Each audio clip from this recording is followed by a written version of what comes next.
এবং আজকের এই 42তম বইমেলা উপলক্ষে সবাইকে হার্দিক অভিনন্দন ও শুভেচ্ছা জানাচ্ছি। একটা বিশেষ দিন আজকে, আপনারা সবাই জানেন 21শে ফেব্রুয়ারিতে আন্তর্জাতিক যে ভাষা দিবস, আমরা তার ইতিহাস একটু আগে শুনেছি, সকালেও আমরা সেই প্রোগ্রাম করেছি।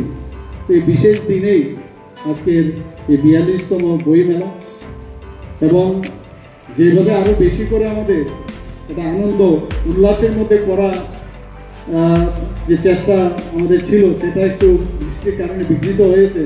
কিছু করার নেই, সব জায়গায় আমাদের সেটাকে মানিয়ে নিতে হয়।